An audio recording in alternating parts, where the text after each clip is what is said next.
poco, eh, me salió un cartelito, discúlpenme, que me molesta. Ya está, ya está.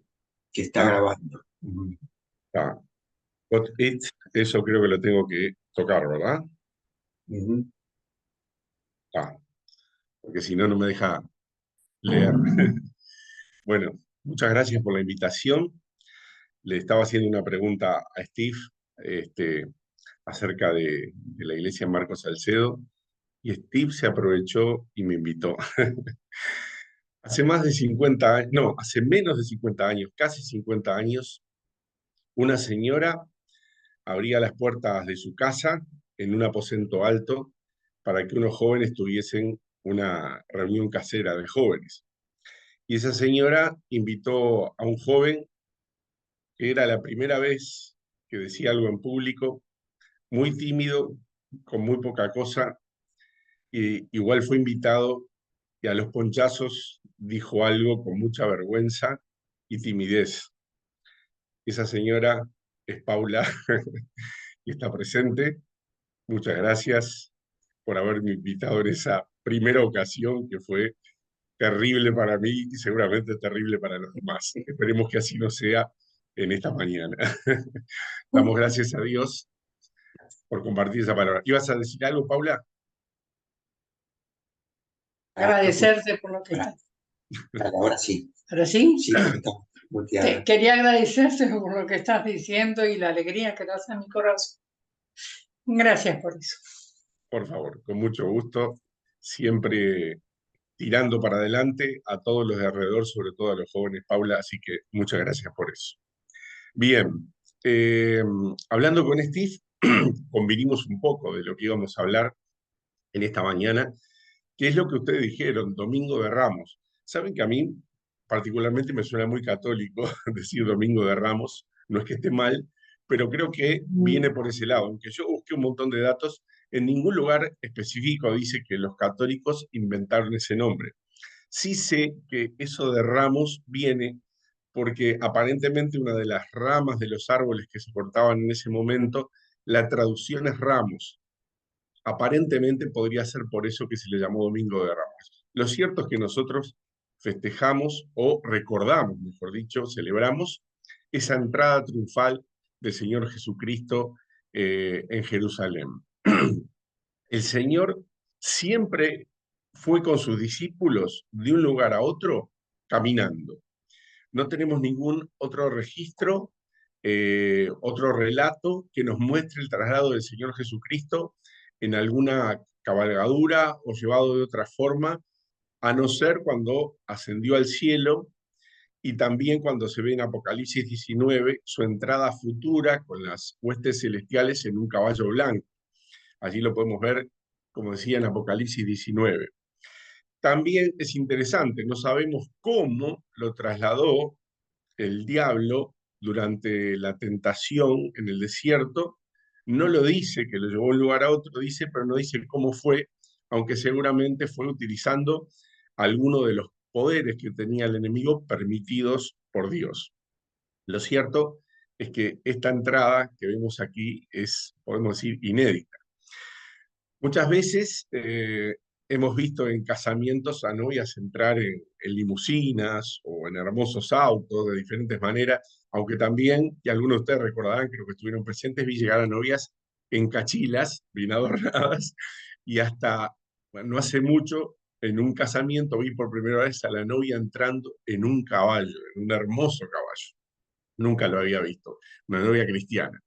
Pero la pregunta es, ¿quién elegiría hacer una entrada a una importante ciudad en un insignificante asnito? Nadie lo haría, ¿verdad? A no ser que fuera a realizar un trabajo con ese animal. Mucho menos lo haría un rey terrenal. Pero sí lo hizo y lo eligió hacer de esta manera, y así estaba en la profecía, el rey de reyes y señor de señores. El asno se usaba para trabajar, era un animal de servicio. Matthew Henry dice, el caballo lo usaban los nobles y los guerreros, pero el Señor entró en Jerusalén en son de paz, no de guerra. alguien que está en plena campaña política, como pasa ahora, ¿verdad?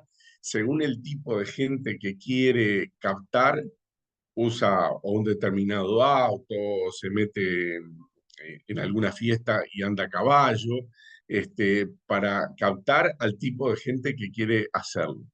Y también para recibir apoyo económico. El Señor Jesucristo actuó, sanó, resucitó, alimentó y no pidió nunca ningún apoyo económico.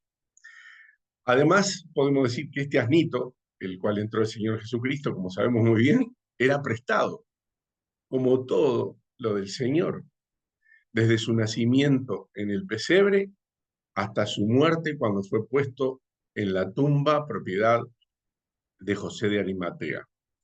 ¿Recuerdan lo que dijo el Señor Jesucristo? Las zorras tienen guaridas y las aves de los cielos nidos, mas el Hijo del Hombre no tiene dónde recostar su cabeza.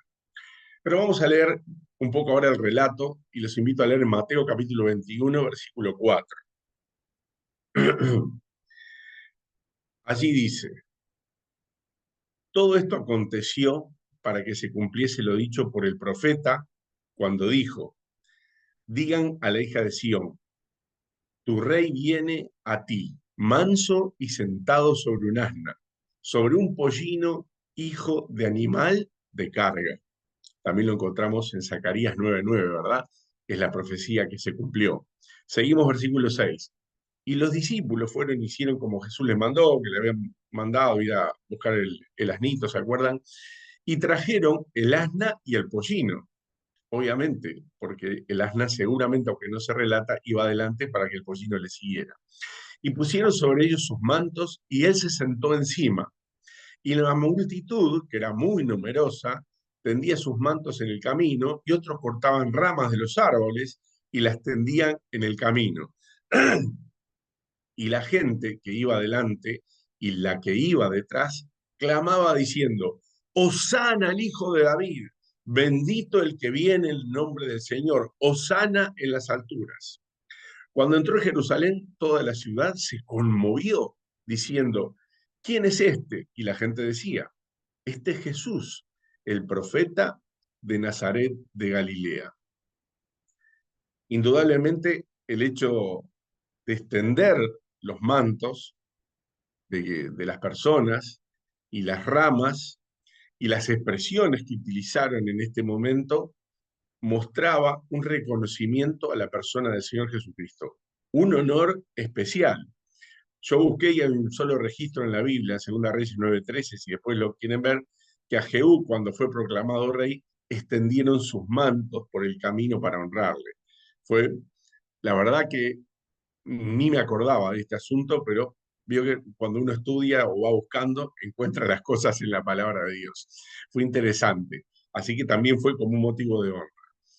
Bueno, hasta aquí aparentemente en esta entrada triunfal del Señor Jesucristo iba todo bien, pero se iba a ir complicando porque estaba proféticamente previsto que así fuera y el Señor Jesucristo no era ajeno a esto, lo sabía muy bien. Así que seguimos leyendo un poquito en el versículo 12 que dice, disculpen, y entró en el templo de Dios y echó fuera a todos los que vendían y compraban en el templo, y volcó las mesas de los cambistas y las sillas de los que vendían palomas, y les dijo, escrito está, mi casa, casa de oración será llamada, pero ustedes lo han hecho cueva de ladrones. Eso fue cosa que pasó hace tiempo, hoy no pasa, ¿no? En ninguna congregación que uno va por un culto al Señor y se encuentra con cueva de ladrones, ¿no? Bueno, sabremos nosotros si existe eso o no existe. Y dice versículo 15, 14, y vinieron a él en el templo ciegos y cojos y los sanó, pero los principales sacerdotes y los escribas, viendo las maravillas que hacía y a los muchachos aclamando en el templo y diciendo, Hosana al Hijo de David, se indignaron y le dijeron, ¿oye lo que estos dicen? Y Jesús les dijo, sí, ¿nunca leyeron de la boca de los niños y de los que maman, perfeccionaste la alabanza? Bueno, antes de comenzar a hablar un poco de esta palabra Hosana, vamos a ver resumidamente lo que dicen los otros evangelios en cuanto a las expresiones de las demás personas, ¿no? En Marcos 11, no lo busquen porque después lo pueden buscar, pero en Marcos 11 dice, Hosana, bendito el que viene en el nombre del Señor, bendito el reino de nuestro padre David que viene, Hosana en las alturas. Después en Lucas 19 dice, toda la multitud de los discípulos, gozándose, comenzó a alabar a Dios a grandes voces, porque por todas las maravillas que habían visto, diciendo, bendito el Rey que viene en el nombre del Señor, paz en el cielo y gloria en las alturas. Allí en el versículo 39 del capítulo 19 de Lucas dice que los fariseos, un poco allí enojados, le pidieron que reprendiese a sus discípulos. Y allí el Señor Jesucristo decía, bueno, si estos callan, las piedras clamarán. Y antes de ver lo que dice más adelante, quería decir algo que dice el Señor Jesucristo en el versículo 41. Qué importante. Y cuando llegó cerca de la ciudad, al verla, lloró sobre ella. Lloró, diciendo, si tú también conocieses, a lo menos en este tu día, lo que es para tu paz, mas ahora está encubierto a tus ojos. Un poco antes de esto, cuando le dijeron que Herodes lo quería matar al Señor Jesucristo, dijo que era necesario que él siguiera su camino y que era necesario que un profeta muera en Jerusalén, que no muera fuera de Jerusalén. Y también dice en el versículo 34 de Lucas 13, Jerusalén, que matas a los profetas y apedreas a los que te son enviados. Cuántas veces quise juntar a tus hijos como la gallina a sus polluelos debajo de sus alas y no quisiste. ¿Por qué contamos todo esto? Porque a pesar de esa entrada sabemos lo que el Señor Jesucristo sabía y palpaba de toda esa gente que le aclamó. Y esta es una historia que muchas veces se repite en el mundo hoy y también en nuestro Uruguay, un país tan incrédulo. La gente en realidad no quiere saber acerca de Dios. El Señor, sin duda, sabía lo que le esperaba más adelante, lo que iba a pasar. Pero antes vemos, por último, lo que dice en Juan capítulo 12 acerca de la entrada triunfal. El siguiente día, grandes multitudes que habían venido a la fiesta, al oír que Jesús venía a Jerusalén, tomaron ramas de palmera y salieron a recibirle y clamaban, Hosana, bendito al que viene en el nombre del Señor, el Rey de Israel. Y ahora sí vamos a pararnos un poquito en esta palabra Hosana. Cantamos recién Hosana y yo recordaba algunos campamentos con el doctor Euclides Casas Morales donde cantamos esa canción, tantos jóvenes, con tanta fuerza, con tantas ganas también, y lo disfrutamos tanto. Y no sé si éramos tan conscientes de lo que estábamos cantando, Hosana. Hosana es una súplica por salvación. Esta palabra tiene, o la raíz de hebrea de esta palabra, la podemos leer y encontrar, tomen nota si quieren, Salmo 118, versículo 25. Allí dice, oh Señor, sálvanos ahora, te ruego. Las palabras hebreas, no sé si me sale bien como lo digo, Yasha significa liberar y salvar, y la palabra Hana, rogar y suplicar. Y combinadas forman esta palabra Hosana. Así que Hosana significa literalmente, te suplico que salves, o por favor, libéranos. Lo que realmente quería Israel es normal y se entiende para una nación dominada por otra nación, ¿verdad? Salvación y liberación. Y no podían entender que la salvación y la liberación verdadera que iba a dar Jesús estaba mucho más allá de lo político y de las necesidades de una nación y su gente. ¿Recuerdan? Si el Hijo os libertare, serán verdaderamente libres, Juan 8:36. Y esta libertad es una libertad especial, libertad del pecado, reconciliación con Dios, para ser hechos hijos de Dios y herederos del reino de Dios. Muchos judíos hasta hoy no entienden ni creen al Señor Jesucristo como no creyeron en ese momento. A lo suyo vino y los suyos no le recibieron. Proféticamente está en la palabra, pero también habla de los gentiles, que nosotros esperaríamos en él, hablando que alcanzaríamos la fe en Cristo Jesús. Esta fe, si alguno no la conoce, de los que nos escucha, esta salvación es para cualquiera hoy, que también la puede recibir hoy. Esta salvación es un regalo, se puede recibir o se puede rechazar, ¿verdad? ¿Quién rechaza un regalo? Bueno, hay gente que lo hace, pero quien si lo recibe es libre del pecado, salvo de condenación, se convierte en un hijo de Dios, tiene herencia en los cielos. Lo que nosotros conocemos y sabemos y decimos, la vida eterna con Cristo Jesús. Pero hay que creer y hay que recibirlo de una forma personal, libre y personal, y a partir de allí ser un discípulo de Cristo. Repasamos, el Señor Jesús entró en Jerusalén, montado en el asnito, y la gente y los discípulos lo aclamaron y pusieron sus mantos y las ramas que arrancaban de los árboles, mostrando así honra y reconociendo al Señor Jesucristo. Este fue un momento especial de adoración hacia Él, hacia el Señor Jesús. Un día el Señor Jesucristo, también como entró a Jerusalén, entró en nuestra vida. Y cada uno tiene su propio y diferente testimonio de cómo fue. Pero después de haberle recibido, ¿dónde estamos nosotros hoy espiritualmente ubicados?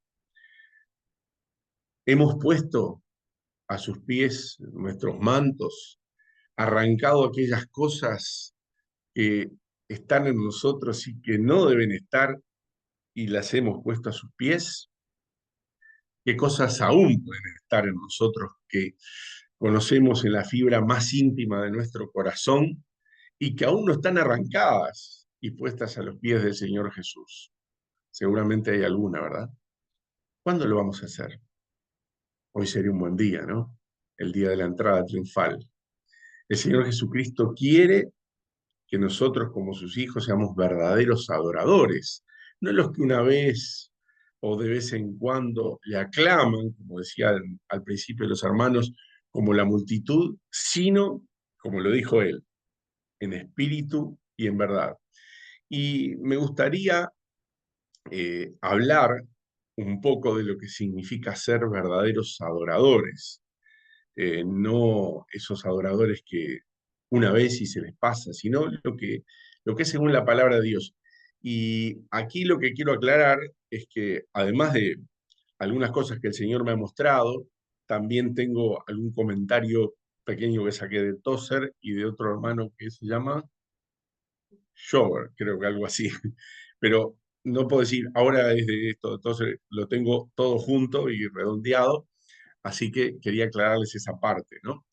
Bueno, adorar a Dios es rendirle todo nuestro amor, nuestra reverencia, servicio y devoción permanente, no intermitentemente, sino algo continuo, algo que eh, es una constante en nuestra vida. Debe ser la forma de vivir de nosotros como cristianos. No solamente ir a adorar a una reunión, que por supuesto está bien que lo hagamos, pero a veces se entiende, vamos a adorar al Señor y allí estamos, y bueno, tocamos el cielo con las manos, nos vamos y se terminó todo. Esa no es la idea de Dios. En los mandamientos dice, recuerda, al Señor tu Dios adorarás y a Él solo servirás. Y amarás al Señor tu Dios con todo tu corazón, con toda tu alma y con toda tu mente y con todas tus fuerzas.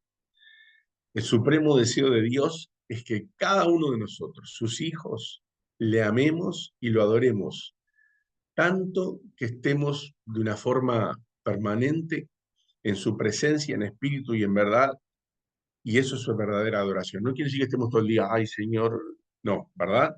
Sino que nuestra actitud, nuestra vida, nuestra forma de ser, de actuar, que no es nada fácil, ¿verdad? Sea una actitud de adoración. Eh, Hace no mucho hablaba con un hermano erudito de la palabra de Dios y le preguntaba, escucho mucho que dicen la ofrenda es adoración. Dice, está bien, es correcto, la ofrenda es adoración. Y a partir de allí me puse a pensar y estudiar el tema y el Señor creo no, estoy seguro, me mostró que adoración no es solo ofrendar, sino que debe ser el estilo de vida que Dios quiere para nosotros. En cada uno de nosotros se debe restaurar, si no es así, o instalar el verdadero sentido, perdón, y valor de la adoración. Cuando experimentamos esta realidad en nuestra vida, dejamos de esperar que llegue la reunión, ¿verdad? Ir a la reunión el domingo para decir, bueno, vamos a la iglesia a adorar. La verdadera adoración a Dios tiene que ser una condición constante y consistente y un estado de nuestra mente, ¿verdad? Pensando en adorar a nuestro Dios. Y la adoración además es un sentir de nuestro corazón, no es algo obligado, es algo que nos deben hacer en respuesta de lo que Dios hizo por nosotros a través del Señor Jesucristo en la cruz. Si amamos al Señor y somos guiados por el Espíritu Santo, nuestra adoración siempre va a ir acompañado de una actitud placentera, no que estoy aburrido en la reunión, me quiero ir, me quiero parar, ya no aguanto, no, o haciendo el culto personal, el devocional. La actitud debe ser, qué placer estar pensando, sintiendo, orando, compartiendo con Dios, ya sea en comunión con los hermanos o solo con Él, ¿verdad? Una actitud de admiración hacia Dios, de sincera humildad de nuestra parte. Cuando un hombre cristiano, su corazón es orgulloso y altivo, no puede adorar a Dios de una forma como la que Dios quiere. Dios, como dice, resiste a los soberbios y da gracia a los humildes, ¿no? Debe haber humildad en nuestro corazón. Adorar a Dios significa que lo amemos con todo nuestro ser interior, que lo amemos con temor, atracción hacia Él y deseo. Este verdadero amor de Dios implica una entrega absoluta de nuestra parte. El Señor nos enseñó que para amarle hay que hacerlo de todo corazón, con toda el alma y con toda la mente, ¿verdad? Él lo dijo, reafirmó lo que se dijo en los mandamientos y lo encontramos en el Nuevo Testamento, en los Evangelios, en Mateo y en alguno más. La adoración genuina implica la entrega de todo lo que somos como ofrenda de amor a Dios, porque todo lo que somos pertenece a Dios.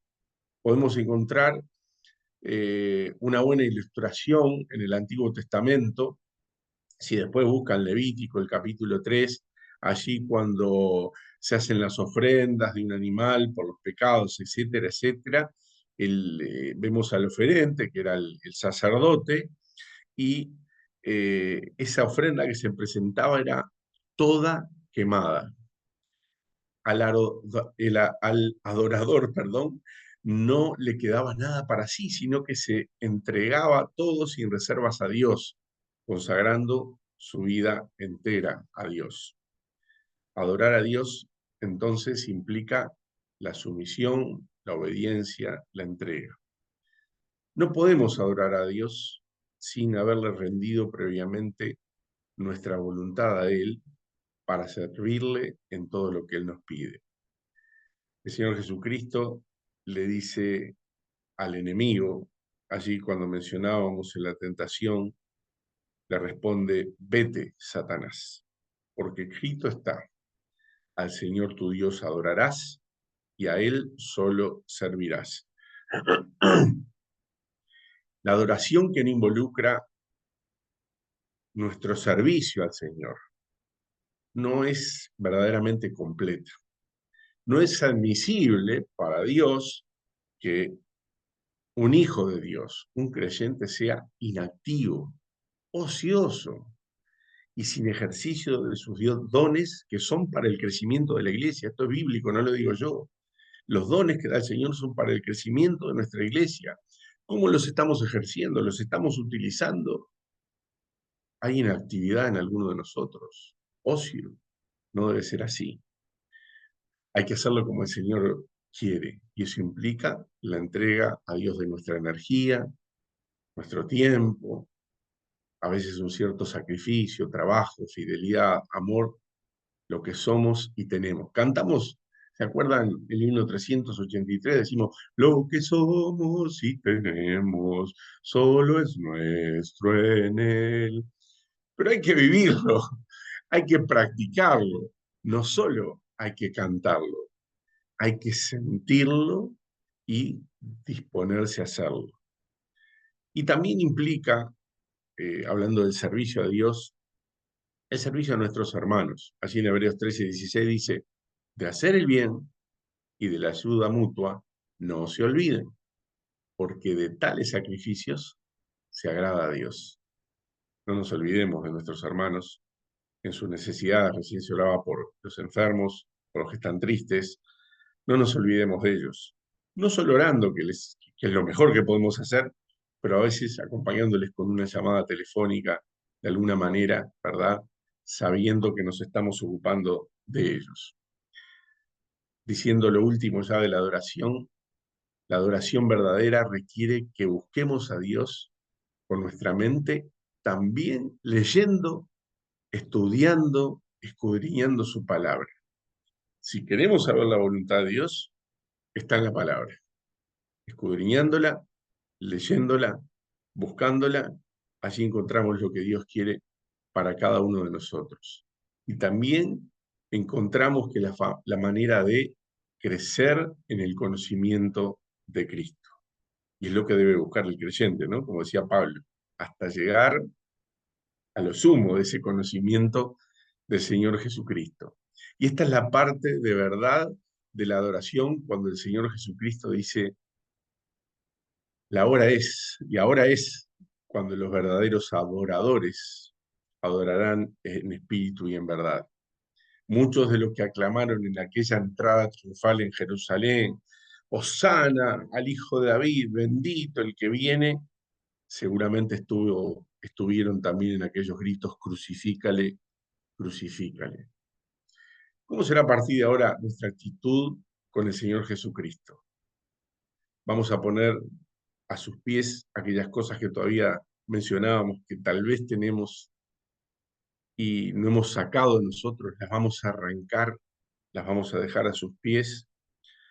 El Señor nos ayuda a que así sea y que vivamos en una verdadera y permanente adoración, en la actitud, en la forma de vivir de nuestra vida como creyentes. ¿Por qué? Él lo merece y se lo debemos. Que el Señor bendiga su palabra.